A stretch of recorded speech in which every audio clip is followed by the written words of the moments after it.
Faly miarahaba isika rehetra mpanaraka sy tapaka ny watatagasy ny tenako androany isika dia andehanao famtina mbavondray toy ny mahazatra trano moa izy tia ka horesansika amin'izany ny mahakasika ny raharaha izay navoantso ny rapa any amin'ny polisy pirenena amin'izao fotoana izao itsandan'izay ihany koa dia ny mahakasika ny mpanao gazety tany Manakara izay noentin'ny polisy roa lahy iraka avy ao amin'ny sampana misahana ny cybercriminalité anosy Antananarivo ary noentiny niakatra any Antananarivo moa izany mpanao gazety izany fa milohan'izay dia azadino ny manao commentaire ambany ity vidéontsika ity mba afahana mandravina andreny hevitra rehetra eny anaovantsika vidéo manaraka eo ary azadino ihany koa milike ny vidéontsika azadino toraka zany hatrany miabony amin'ny chaîne-ntsika mba afahanareo manaraka tsy tapaka ny vidéo zay lefantsesy tawatagasy toy izao ny fanaovana azy tsy ampendely isika fa vetrany tonga de vavany dawary any Manakara no anomboantsika anazy izany hoe eo amin'ny asa fanaovana gazety nosamboriny polisy roa lahy iraka avy ao amin'ny sampana misahana cybercriminalité anosy Antananarivo ary noentany niakatra any Antananarivo tokony ho tamin'ny 3 ora tolakandro ny alakamisy 18 Desambra 2024 Rakoto Malala Rossignol mpanao gazety ao amin'ny radio Zanagasy any Manakara antony nisamborana azy voasoratra ao anatin'ny taratasy noentin'ireo polisy fa voalaza ho fanalambaraka sy fidirana antsokosoko ary fisandohana ny compte Facebook ny solombavam-bahoaka ny Madagasikara voafidy tany amin'ny district ny Manakara toy ny lefrarintso tamin'ny Noely izay nahitana teny mamoafady nivoaka tamin'ny compte Facebook niteraka resabe tao anatin'ny tambazotra tsirasira manoloana izao raha izao manaja ny tsiambaratelo ny fanadihadiana ataon'ny mpitandro filaminana ny ho lavitry ny mpanao gazety eto Madagasikara manatanteraka ny fomba fiasa mamafa manadihady manamarina fandraisana andraikitra manipika mazava araka izany fa manaraka akaiky izao raha izao ary vonina ny handray andraikitra manandrify faritany lalàna raha toaka misy antsonjay politika ao ambadika izao tranga izao raha tsy ahivina naharay antso ny mpanao gazety maromaro tany Manakara fa hisy ny tafa amin'ny mpanao gazety momba ilay publication tamin'ny Facebook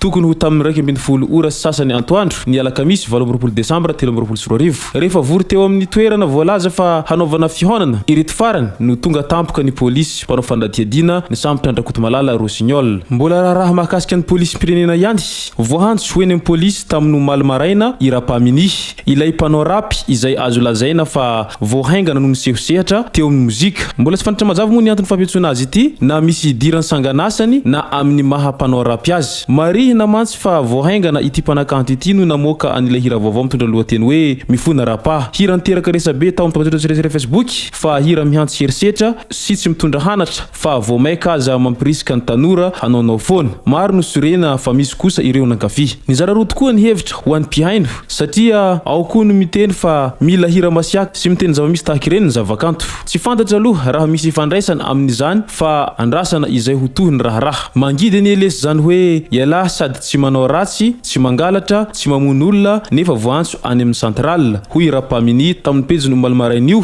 raha naneho ny heviny ary nambarany fa tsy misy tsara ho an'ny mpanakanto voany sonitra to azy afa-tsy ny mandeha irery tsy misy manohana fa matetika ho izy ny olona heverina hanohana no mandentika mbola manjavozavo araka izany ny resaka fa dia ho hita eo ny tohiny asiko resaka kely ihany ny mahakasika ny mpanakanto rapa dia fantatsika tsara fa isany mpanakanto mivoy ny gadona rapya ary ny hirany dia miavaka kely amin'ny rapy rehetra satria amin'ny maharapa azy zay tsy arakaraky ny akelezany sy ny afohizany no taimbavana ao anatin'ilay hira fa izy dia amin'ny mahampanao rapy azy dia isany olona manana taimbava sy fijery mahitsy rehefa miresaka sy mamoaka an'izay réaction zay na ao anaty clip na ao anatin'ny tononkirany ary noho ny fananany rapa an'izay personnalité somary miavaka kely zay ao anatin'ny la mozika rapya no nahatonga azy no vetivety kely dia nalaza ary vetivety kely ihany koa izy moa dia hitantsika amin'ireny izy mitourné matetika ireny satria mbola tsisy to azy raha mpanao rapy hatramin'izao aloha raha ny révélation ny mpanao rapy no asina resaka satria ny rapa dia tena ohatran'olona tezitra lava reny mihitsy izy ao anatin'ny clipny sy ny ao anatin'ny hirany izay ary izay indrindra no nampiavaka azy ka tsy vitsy amin'ny olona sasany no tsy zatra mahitan'izay fa misy kosa ny tanora dia tena mankafy an'izay filo sy marafa kely noentin'ny rapa izay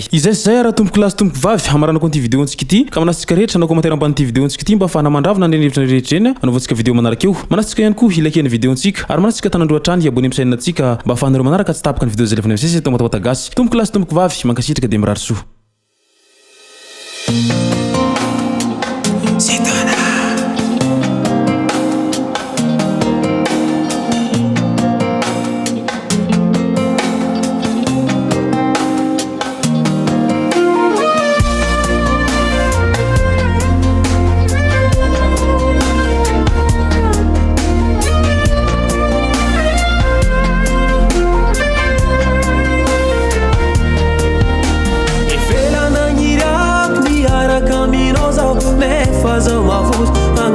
any agnaty fô ragno mbola hely ziska tsika jiobe mitiavako anao tsy miôva vo maika me mitô